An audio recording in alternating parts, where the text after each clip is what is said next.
Halo, selamat datang di channel Cita-Citaku. Hari ini kita akan bahas kembali tes analitis TIU. Nah, sekarang kita ke tipe soal keduanya, yaitu tipe soal penyusunan.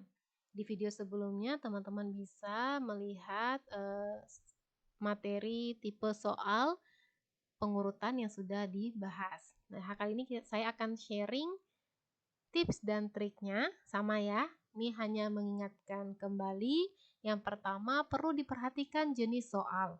Apakah menanyakan urutan, posisi, jadwal, denah, atau hubungan. Yang kedua, gunakan berbagai keadaan yang harus dipenuhi.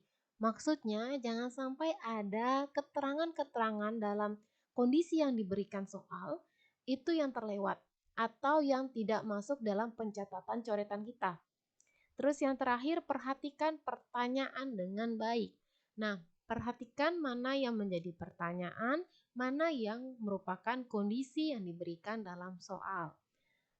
Kita lihat langsung ya soalnya.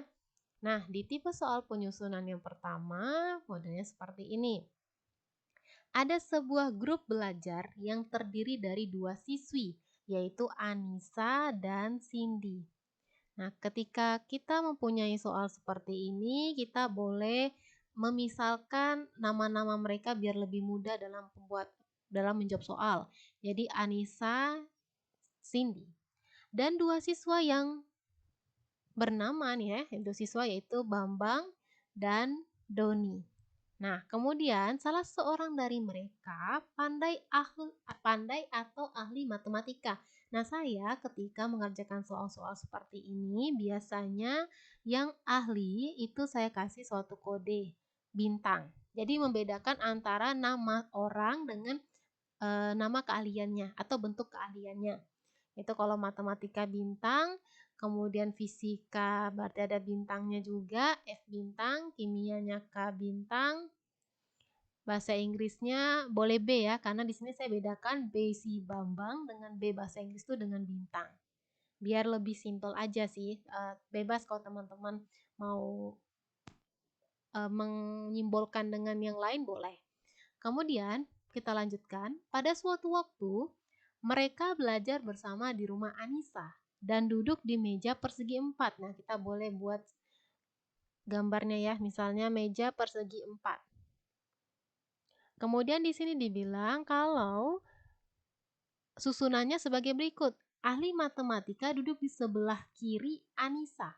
Jadi duduk di sebelah kiri Anissa. Anissa dulu kita jadikan patokan. Kemudian sebelahnya itu adalah ahli matematika sebelah kirinya. Nah, ini berarti matematika bintang. Kalau kekecilan saya besarkan dulu ya. Ini jadi dibesarkan. Anissa, ini yang matematika tadi. Oke, kemudian kita dapat keterangan lagi. Ahli kimia duduk berseberangan dengan Bambang. Nah, kalau misalnya kita masih bingung di mana meletakkannya, cukup kita kasih tambahan dulu catatan di sini. Kita catat aja. Ahli kimia ini berseberangan dengan Bambang, berarti berseberangan seperti ini. Nah, kita kasih tanda kalau ini belum kita tempatkan di posisinya. Kemudian ada keterangan lagi, Cindy dan Doni duduk berdekatan. Nah, Cindy, Doni duduk berdekatan. Seperti kita tahu hanya ada 4 orang ya. Hanya ada Anissa, Cindy, Bambang, dan Doni. Berarti kalau Cindy dan Doni ini berdekatan, berarti dia bisa saja di posisi seperti ini, CD, atau DC. Ya, jadi ada dua kemungkinan. Nah, kita bisa tahu nih, si yang ahli matematika otomatis Bambang. Jadi, jika si ahli matematika adalah Bambang, maka yang di seberang Bambang ini kan ahli kimia. Berarti yang duduk di seberangnya si Bambang ini yang ahli kimia antara Cindy atau Doni. Ya. Nah, ada keterangan tambahan lagi. Sementara salah seorang siswi duduk di sebelah kiri ahli fisika. Nah, kita tahu kan siswi itu hanya ada 2 yang di keterangan soal. Hanya ada Anissa dan Cindy. Nah, si Anissa ini sudah berada duduk di sebelah kanan ahli matematika. Sebelahnya lagi tidak ada orang nih ya. Kalau misalnya sebelahnya lagi ada orang, berarti ada 5 orang di sini. Tapi kan cuma ada 4. Otomatis yang siswi yang dimaksud sebelah kiri ahli fisika ini adalah si Cindy. Nah, berarti yang ahli fisika itu adalah si Doni. Nah, karena Doni ahli fisika, sebelah kirinya itu adalah Cindy, bertepatan ternyata di seberangnya Bambang, berarti Cindy ahli kimia. Si Anissa, nah kalau kita lihat udah ada yang ahli matematika, udah ada yang ahli kimia, sudah ada yang ahli fisika, maka Anissa yang ahli bahasa Inggris. Oke, jadi jawabannya, pertanyaan soalnya siapakah yang pandai atau ahli bahasa Inggris? Jawabannya adalah Anissa. Nah, teman-teman di sini untuk yang mungkin menganalisis soal ini secara mendalam akan menemukan beberapa hal yang mungkin bisa membuat jawaban ini jadi beragam. Tergantung dari sudut pandang. Nah, ketika saya sudut pandangnya ada sebagai Anissa, jawaban ini benar.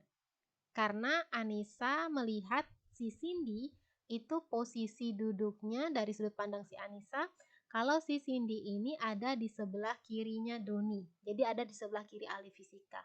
Tapi jawaban ini akan beragam, ya akan ada mempunyai jawaban yang berbeda ketika sudut pandangnya itu sebagai Doni. Karena Doni akan merasa si Cindy berada di sebelah kanannya, ya. Benar, ada yang punya pikiran sama dengan saya?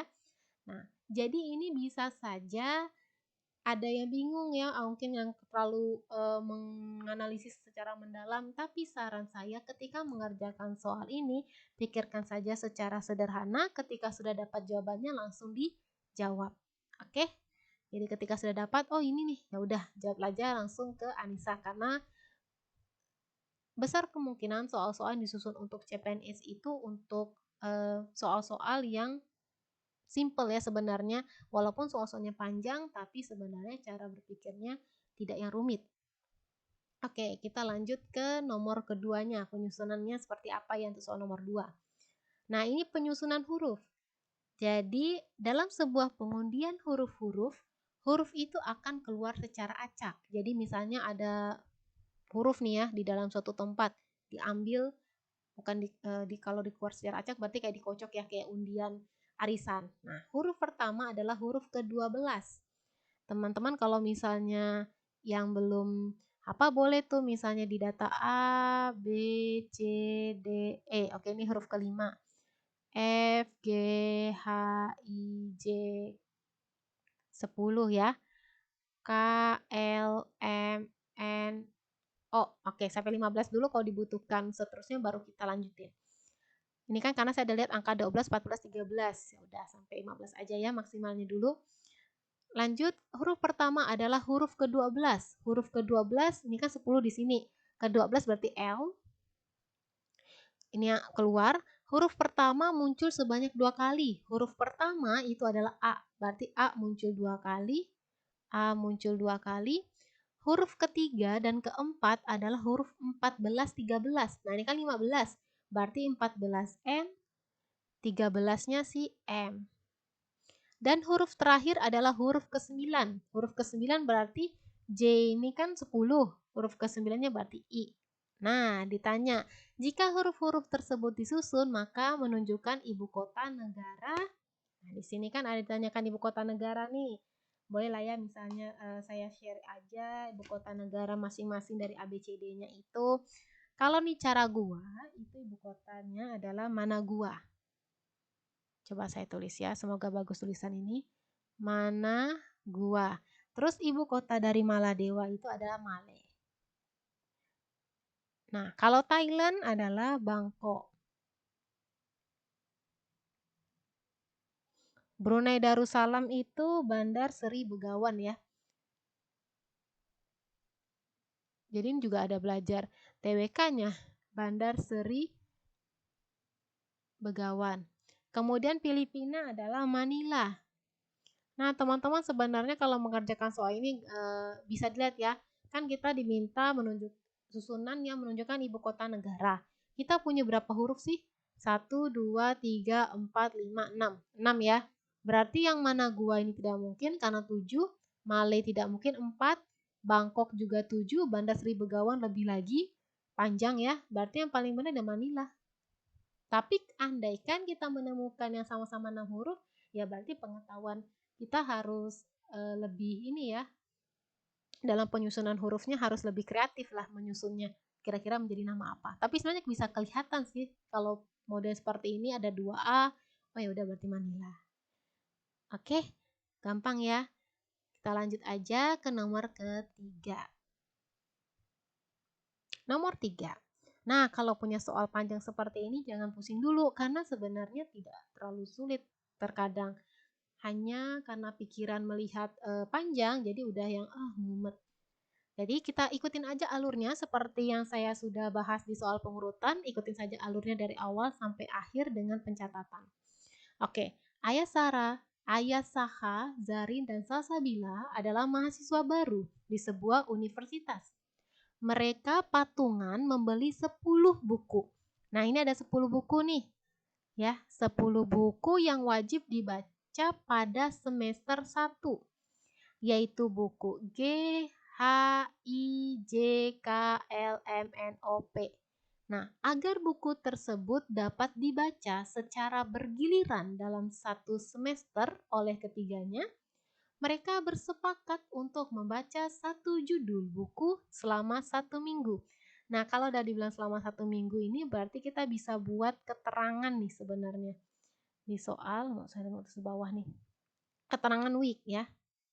Weeknya itu kita bisa buat 1, 2, 3, 4, 5, 6, 7, 8, 9, 10. Kenapa saya tulis sampai 10 weeknya?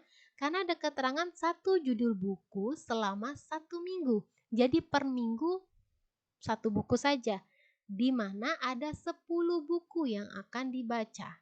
Maka 10 minggu ini saya terang di sini. Nah, ini nama orangnya ya. Jadi ini ada, ini bagian week, yang ini nama Ayah Sarah, saya kodekan saja dengan A, Zarin, dan siapa tuh? Salsabila, S. Oke. Kemudian buku O harus dibaca tepat setelah buku N selesai dibaca. Tepat setelah berarti kalau buku N sudah selesai, harus habis itu adalah buku O. Nah, maka saya kasih kode gini, dilingkarin. Bukan no tidak ya, tapi maksudnya urutan. Habis N itu O. Dan dia harus bertepatan langsung. Jadi kasih lingkaran gini sebagai kode. Kemudian buku G merupakan lanjutan dari buku P. Nah, kalau buku G itu lanjutan dari buku P, maka harus PG ya. Harus P dulu, baru G. Langsung G ya. Jadi kayak NO juga nih. Jadi habis N langsung O, habis P juga langsung G. Kemudian keterangan berikutnya, IJHM harus dibaca secara berurutan. Nah, ini sama nih, harus kita lingkarin. IJHM. Nah, kita kasih keterangan kalau mereka berurutan, jadi harus dibuat lingkaran. Jangan dibulak-balik, tidak boleh HIJM, enggak, harus IJHM. Kemudian buku N dibaca sebelum buku P. Jadi buku N dibaca sebelum buku P. Jadi N dulu baru P. Tapi tidak masalah nih, tidak ada keterangan tepat atau lanjutan. Jadi setelah N boleh dulu buku lainnya baru P. Tapi tidak boleh buku P, ada buku lainnya baru buku N, itu tidak boleh. Karena N dulu baru P. Buku N dibaca sebelum buku P. Oke. Nah, selanjutnya Zarin membaca buku nih, Zarin ya. Zarin membaca buku N di minggu pertama. Berarti kita bisa tulis ini, Zarin itu baca buku N di minggu pertama. Ini kita kasih ini aja ya biar, aduh susah. Nah, biar tahu garis-garisnya. Maaf kurang bagus saya garis ya. Zarin buku N minggu pertama dan buku G di minggu ke-8. Oke. Kemudian Ayasah membaca buku P setelah buku K. Nah, ini kan ada keterangan ya, membaca buku P setelah buku K. nggak ada keterangan di minggu keberapa, daripada kita salah memposisikannya, kasih aja keterangan dulu untuk untuk Ayasa. Itu keterangannya buku P setelah buku K. Berarti K dulu baru P. Buku P setelah buku K. Berarti K dulu baru P. Nanti kita baru pikirkan di mana dia posisinya. Dan buku L di minggu terakhir. Oke, berarti L di minggu terakhir. Selanjutnya, Salsabila.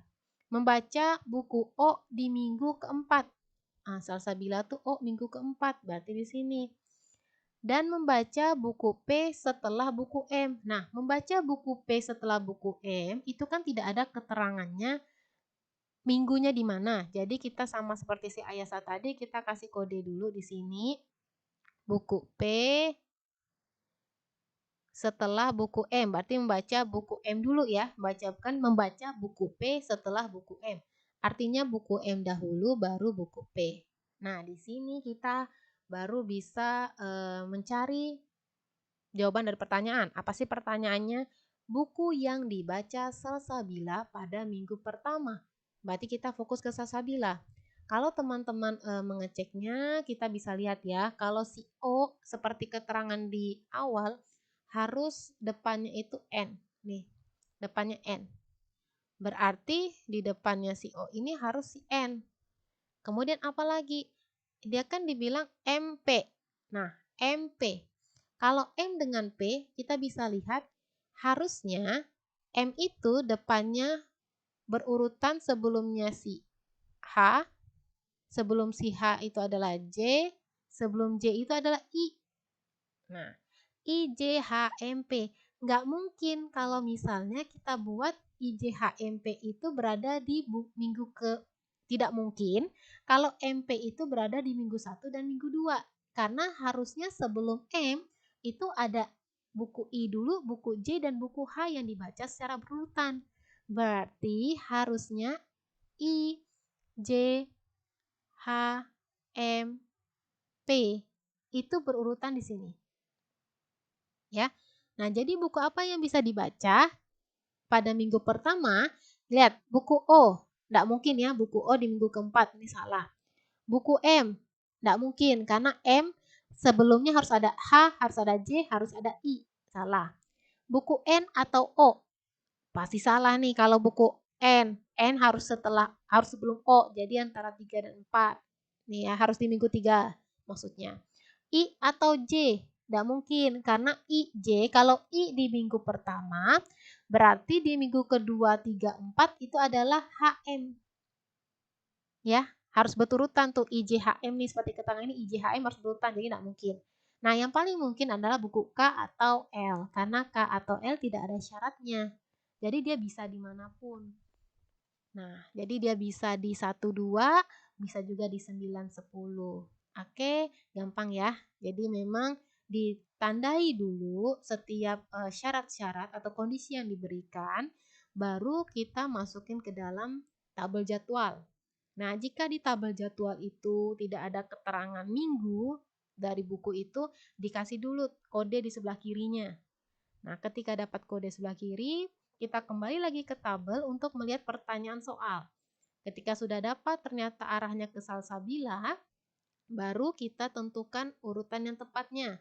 Nah, kalau teman-teman tidak buat seperti ini, tidak masalah ya, karena IJHMP ini bisa aja posisinya di minggu ke-7I, 8J, minggu ke-6-nya I, ke-7-nya J, ke-8-nya H, ke-9-nya M, ke-10-nya P. Jadi ini sebenarnya dia bisa diposisikan dengan kemungkinan yang beda. Jadi sebenarnya kemungkinannya banyak, tapi teman-teman harus melihat syarat aja, jadi langsung ke syaratnya. Oke, kalau syaratnya tidak memenuhi berarti tidak bisa menjadi jawaban. Lanjut, nomor 4. Nomor 4. Pada suatu perguruan tinggi, setiap mahasiswa diharuskan menjadwalkan 8 mata kuliah. Sama kayak tadi ya, jadi ada F, G, H, J, K, L, M, dan N. Seluruh mahasiswa mengambil 1 mata kuliah secara berurutan setiap semesternya. Berarti berurutan ya. Dan tidak ada mata kuliah yang diulang. Jadwal dari ke-8 mata kuliah tersebut dibatasi oleh hal-hal berikut. Nah, jadi syaratnya nih ya. F selalu diambil di semester N selalu diambil di semester pertama. Nah, ini boleh kalau kita mau buat dulu ada satu N selalu diambil di semester pertama. Kalau kita jadi kasih kode N pertama ya, dia selalu yang first baru yang terakhirnya apa gitu. F selalu diambil segera setelah mata kuliah G diambil. Jadi G dulu baru F dan wajib. Nah, jadi saya kasih tanda tadi, kasih lingkaran. Jadi mereka itu harus bertepatan. Segera setelah mata kuliah diambil si G harus si F diambil. Bukan si ya, mata kuliah si F diambil. H harus diambil sebelum mata kuliah F. Jadi H harus diambil dulu baru kita dapat membuat mata kuliah si F. Nah ya, J dan M harus dipisahkan oleh 2 semester yang berurutan. Jadi bisa J terus semester berapa, kotakin ya, baru boleh diambil M.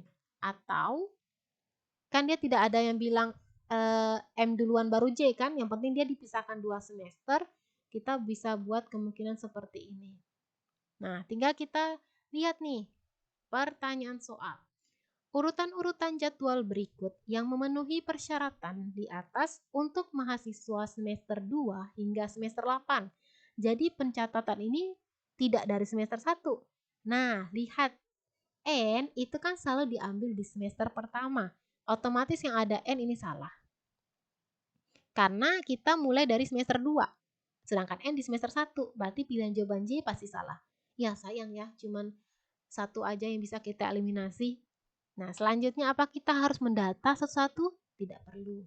Kita cukup melihat yang memenuhi aja dari soal. Misalnya nih, GF. G dulu baru F. Kita lihat, ada nggak yang selain G dulu baru F? Nah, ini kita lihat GF benar. H harus diambil sebelum mata kuliah F. Oh, benar. Oh, tapi J dengan M jaraknya 3 semester. Tuh, salah ya, tidak sesuai. Nah, sekarang yang pilihan B. G dengan F benar, tapi H setelah F. Harusnya H sebelum F. Salah di sini ya. Kemudian yang D. Yang D, M dengan J benar ya, dipisahkan oleh 2 semester. Tapi di sini lagi-lagi F duluan baru H. Salah, harusnya H duluan. Nah, yang E. J dengan M diurutkan 2 semester, betul. Dipisahkan 2 semester maksudnya. Terus H, GF. Oh boleh nih, GF kan tadi berikat ya. Nah terus sebelum mata kuliah F harus H. Ah benar, berarti jawaban yang tepat adalah E. Oke, lanjut ke nomor terakhir dari part ini. Nah, kelihatan panjang nih.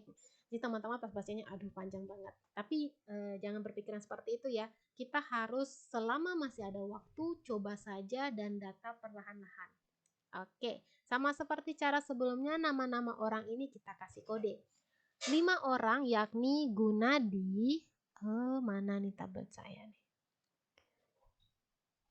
Gunadi, Heri, Imron, Joni, dan Kurdi bekerja di sebuah pabrik. Nah, pada giliran tertentu, seseorang dapat ditugaskan sebagai salah satu dari 5 jenis pekerjaan: mekanik, pengemudi. Jadi mekanik itu seperti biasa saya kasih kode M. Pengemudi itu, karena ini ada P semua ya, rata-rata nih ya, ada P. Jadi ini PI bintang, pengemas PS bintang, kemudian penimbang saya kasih kode PG bintang, pencatat PT bintang. Nah, ternyata Gunadi dapat nih, kemudian ada keterangan ya, Gunadi dapat berfungsi sebagai mekanik, pengemas atau penimbang. Nah, ketika teman-teman punya soal seperti ini, data aja di bawah ini ya, kita data. Tadi kan ada mekanik, pengemudi, pengemas, kemudian penimbang, lalu pencatat. Oke, nah kita lihat ya yang bisa jadi mekanik itu tadi Gunadi bisa bekerja sebagai mekanik, berfungsi sebagai mekanik, pengemas, atau penimbang. Kemudian Heri dapat berfungsi sebagai pengemas, Heri bisa pengemas dan juga penimbang. Selanjutnya, Imron dapat berfungsi sebagai mekanik, pengemudi, dan pencatat. Selanjutnya, Kurdi dapat berfungsi sebagai pengemudi, atau pencatat. Oke. Nah ya, Kurdi itu bisa pengemudi, bisa pencatat. Joni kelewatan nih. Joni dapat berfungsi sebagai pengemudi atau pencatat. Oh, saya salah nih. Joni itu pengemudi. Oh, Kurdi juga bisa ya. Joni itu bisa pengemudi atau pencatat. Kemudian Kurdi dapat berfungsi sebagai pengemudi. Ternyata Kurni juga bisa jadi pengemudi atau penimbang. Nah, Kurdi ini penimbang. Oke, jadi ini harus hati-hati dalam melihat keterangannya ya. Karena tulisannya banyak, jadi perlu dikasih garis aja pas ngerjakan. Dikasih tanda di mouse-nya itu, oh ini berarti ya. Selanjutnya pertanyaannya, jika Joni tidak ditugaskan sebagai pencatat, siapakah yang dapat ditugaskan sebagai pencatat? Nah, kalau Joni ternyata tidak bisa menjadi pencatat, kita bisa lihat yang bisa jadi pencatat hanya Imron sama Joni. Kalau Joni tidak bisa berfungsi sebagai pencatat atau dia sedang libur, maka yang bisa melakukannya hanya si Imron. Gimana? Mudah ya. Jadi sebenarnya soal panjang-panjang itu belum tentu sulit. Hanya perlu kemauan untuk menjawabnya dulu. Abaikan pikiran-pikiran, sulit, tidak bisa, pasti lama. Tidak, ternyata jawabnya bisa cepat. Selama teliti dalam melihat keterangan atau syarat yang diberikan. Oke teman-teman, jadi ini adalah 5 tipe soal penyusunan untuk part pertama. Jika saya bisa mempunyai waktu luang lagi untuk membuat part 2 akan saya share.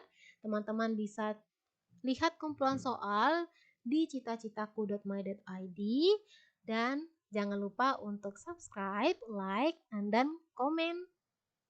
Jika teman-teman punya pertanyaan atau ada soal yang ingin di-sharingkan, silakan saja kita saling berbagi, kita saling membuka wawasan. Oke, sekian sharing dari saya hari ini. Semoga bermanfaat. Semangat berjuang untuk menghadapi tes CPNS. Sampai jumpa di video berikutnya.